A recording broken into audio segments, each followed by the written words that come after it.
নমস্কার প্রিয় দর্শক, আমি একটি বিশেষ প্রতিবেদন এই পর্বে উপস্থাপন করতে চলেছি। বিষয়টা হচ্ছে এরকম, দেখুন আমাদের সামনে প্রতিনিয়ত কোনো না কোনো ঘটনা ঘটে চলেছে এবং এই একের পর এক ঘটনা ঘটে যাচ্ছে এবং পেছনেরটাকে আমরা ভুলে যেতে বসেছি বা পেছনেরটাকে ভুলিয়ে দেবার জন্যই নতুন নতুন পরিস্থিতি তৈরি করা, নতুন নতুন পরিবেশ সামনে নিয়ে আসা। এটা এক শ্রেণীর মানুষ থাকে যারা সংখ্যায় কম, তারা এই কাজটা করে। মানুষকে পেছনেটাকে ভুলিয়ে দিয়ে নতুন একটি জিনিসকে সামনে তুলে নিয়ে এসে পেছনেটাকে ভুলিয়ে দিতে চায়। এর একটি নির্দিষ্ট কারণ আছে। এর কারণটা হচ্ছে শোষক শ্রেণী তারা চায় মানুষকে শোষণ করতে বা একটি জাতিকে শোষণ করতে। আর এই জাতিকে শোষণ করতে গিয়ে সব থেকে সুবিধা হয় যেটাকে ব্যবহার করলে, সেটা হচ্ছে রাষ্ট্রযন্ত্র। এই রাষ্ট্র নামক যন্ত্রটাকে ব্যবহার করে সব থেকে সুবিধা হচ্ছে একটি জাতিকে শোষণ করা। শোষক শ্রেণীর চিন্তা ভাবনা এটাই হয়ে থাকে। দেখুন, ওই যে পেছনের সারিতে চলে যাওয়া যে বিষয়টি, কারণ যে কথাটা বললাম প্রথমেই, যে শিক্ষা আনে চেতনা, চেতনা আনে বিপ্লব। শোষক শ্রেণী কোনোদিনই এটাকে মান্যতা দিতে চায় না, কারণ মানুষ যদি সুশিক্ষায় শিক্ষিত হয় তার চেতনার মান উন্নত হবে, আর চেতনার মান যত উন্নত হবে শোষক শোষণ যন্ত্রকে ব্যবহার করে তাকে আর শোষণ করতে পারবে না। কারণ এই শোষকের বিরুদ্ধেই, শোষণ যন্ত্রের বিরুদ্ধেই, শোষকের বিরুদ্ধেই ওই চেতনা সম্পন্ন মানুষটি প্রতিবাদ করবে। আর এই চেতনা সম্পন্ন মানুষের সংখ্যা যত বৃদ্ধি পাবে, এককভাবে যদি তার শোষকের বিরুদ্ধে লড়াই করে সাফল্য আনা না যায়, তাহলে ঐক্যবদ্ধভাবে চেতনা সম্পন্ন মানুষরা একটি বড় ধরনের গণ আন্দোলন তৈরি করবে। আন্দোলন তৈরি করেই সেই শোষককে প্রতিহত করবে। এটাই হচ্ছে বিপ্লব। এখন বিষয়টা হচ্ছে, আর এই শোষণ করতে গেলে সব থেকে যেটা সুবিধা, সেটা প্রথমে বললাম রাষ্ট্রযন্ত্র। শোষক শ্রেণীর সংখ্যায় কম, অথচ তারা একটা বৃহৎ সংখ্যক জাতিকে বা মানুষকে তারা শোষণ করতে চাইছে, তাহলে তাকে ব্যবহার করতে হবে। এখন রাষ্ট্রযন্ত্রকে ব্যবহার করে মানুষের চেতনার মানটাকে দুর্বল করে দিতে গেলে প্রথমেই চেতনা আসে যেখান থেকে, সেই জায়গাটার উপর আঘাত আনতে হবে। আঘাত কোথায় আনতে হবে? শিক্ষা ব্যবস্থার উপর, কারণ শিক্ষাই তো চেতনা আনে। তাহলে শিক্ষা ব্যবস্থাটাকে দুর্বল করতে হবে। শিক্ষা ব্যবস্থাটাকে দুর্বল করে দিতে গেলে একটি শিক্ষা প্রতিষ্ঠান তার ভেঙে গুড়িয়ে দেওয়া যাবে না। তাহলে তাৎক্ষণিকভাবেই একটি প্রতিবাদ তৈরি হবে, প্রতিরোধ গড়ে তুলবে মানুষ। সেই কারণেই শিক্ষা প্রতিষ্ঠানকে ভেঙে গুড়িয়ে দেওয়া যাবে না। ভেঙে গুড়িয়ে দিতে হবে মানুষের মস্তিষ্কটাকে, মানুষের মনটাকে। আঘাত আনতে গেলে, শিক্ষা ব্যবস্থার উপর আঘাত আনতে হলে প্রথমেই দুটো শ্রেণীর উপর আঘাত আনতে হবে। সেটা তারা ভালো জানে। দুটো শ্রেণী কারা? যারা শিক্ষা গ্রহণ করবার জন্যই শিক্ষা প্রতিষ্ঠানে যাবে এবং যারা শিক্ষা দেবার জন্যই শিক্ষা প্রতিষ্ঠানে যাবে। এই দুটো অংশের মানুষ, একজন শিক্ষক, একজন শিক্ষার্থী।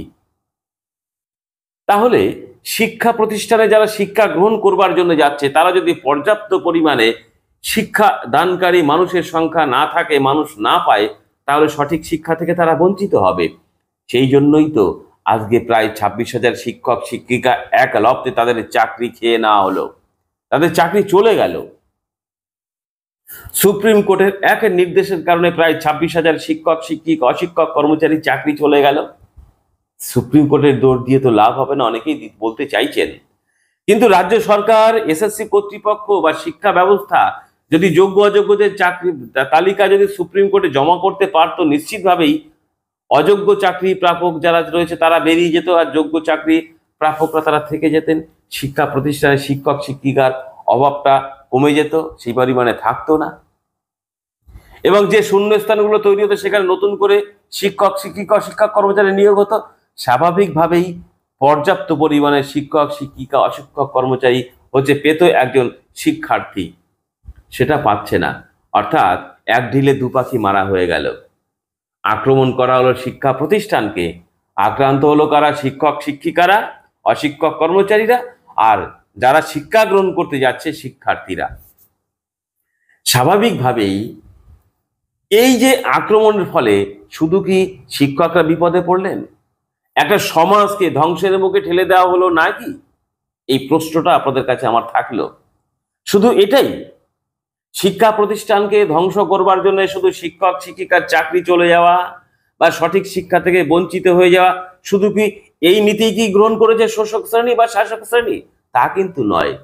এবার আমি আর কোন কোন পদ্ধতি গ্রহণ করেছি সে কথা আমি আমার মুখে আর বলবো না।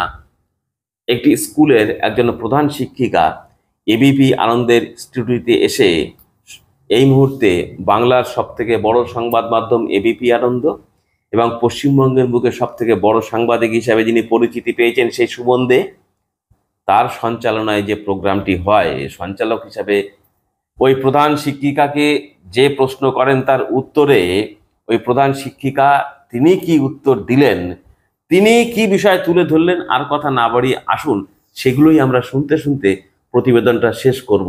দেখা হবে আরেকটি প্রতিবেদনের সঙ্গে। ততক্ষণ ভালো থাকুন, সুস্থ থাকুন। এর জন্যই অসহায়তা, কেন এই জঙ্গলরাজ? যদি মোনালিসাদির শিক্ষা প্রতিষ্ঠানের কোনো ছাত্রী এই কলেজে ভর্তি হতো তাহলে তো ঘটনাচক্রে যেদিকে যাচ্ছে ব্যাপারটা তাকেও এই একই জিনিস ফেস করতে হতো। সুমনবাবু, আপনার প্রশ্নের উত্তর আমি সরাসরি দেব। যদি আমার কোনো বাচ্চা, আমার বাচ্চা বলতে আমি শুধু আমার স্কুলের বাচ্চাদের কথা বলছি না, যারাই এই ধরনের ঘটনার সম্মুখীন হচ্ছ তারা নিজের গলাটা ছাড়ো। ধর্ষণ সম্পর্কে মানে ধর্ষিতা সম্পর্কে আমাদের যে সামাজিক ট্যাবু রয়েছে সেটাকে ভেঙে বেরিয়ে এসো, এটা আমার প্রথম কথা। এর মধ্যে পুড়ে মরছে কারা? মেধা। আজকে যখন স্কুল কলেজগুলোতে শিক্ষার নামে শিক্ষা ব্যবস্থাটাকেই পুরো একেবারে শিরদাঁড়া ভেঙে দেওয়া হয়েছে। আমি স্কুলের ক্ষেত্রে আপনাকে বলছি, এখানে রীতিমতো আমি একেবারে নিজ দায়িত্ব নিয়ে বলছি, যে বইগুলো আমাদের দেওয়া হয় সেই বইগুলো পাঠযোগ্য নয়। লাইব্রেরিগুলো, পাড়ার লাইব্রেরিগুলো, আমি স্কুল লাইব্রেরি বাদ দিলাম, পাড়ার লাইব্রেরিগুলোকে বন্ধ করে দেওয়া হয়েছে, বিজ্ঞান চর্চার কেন্দ্রগুলোকে বন্ধ করে দেওয়া হয়েছে। সরকারি স্কুল যার ওপরে বেশিরভাগ মধ্যবিত্ত, নিম্ন মধ্যবিত্ত সন্তানেরা নির্ভর করে থাকে, সেই স্কুলগুলো উঠে যাচ্ছে। পরিবর্তে বাড়ছে কি মদের দোকান, পরিবর্তে বাড়ছে কি এই সমস্ত। তাহলে বাচ্চারা কোত্থেকে শিখবে? কার কাছ থেকে শিখবে? মনে রাখবেন, একটা সুনিতা উইলিয়ামস যখন ওই মহাকাশে যায় না, তখন আমরা যারা পিছিয়ে রয়েছি তাদের প্রত্যেকের হয়ে তিনি ইতিহাসটা রচনা করেন। ঠিক তেমনিভাবে যখন শিক্ষা কেন্দ্রে এই ধরনের ঘটনা ঘটে তখন আমরা কিন্তু আমাদের সমস্ত আধুনিকতা থেকে পিছিয়ে আসি শত শত আলোকবর্ষ দূরে। কিন্তু আপনারা রাজনীতির লোকজনরা এগুলো বুঝতেই পারেন না, অনুভবই করতে চান না। আপনারা তাকে দেখান, সে তাকে দেখান। নিজের দায়িত্ব কবে পালন করবেন আপনারা? কেন বাচ্চারা যথাযথ উপযুক্ত কাজ পাবে না? কেন যৌবন ওই ফুটপাতে বসে থাকবে, রকে বসে? কেন তারা আগামীকাল কি খাবো ভাবছে? আজকে আপনি শিক্ষকদের দেখুন। আরও একটা কথা, আমাদের স্কুলগুলোতে আমরা এটা বলে বলে ফেড আপ হয়ে গেছি যে আমাদের স্কুলগুলোতে 16+ বাচ্চাদের হাতে ট্যাব তুলে দেওয়া হয়। কি কারণে? না ওরা শিখবে, কিন্তু তার নিয়ন্ত্রণ কিছু করা হয় কি? সেখানে এমন কিছু অ্যাপস দেওয়া হয় যার ফলে বাচ্চারা শুধুমাত্র পড়াশুনোর কথাই শিখবে। আসলে এগুলো একটা সুড়সুড়ি যৌনতা তাদেরকে ফ্রি দেওয়া হয়।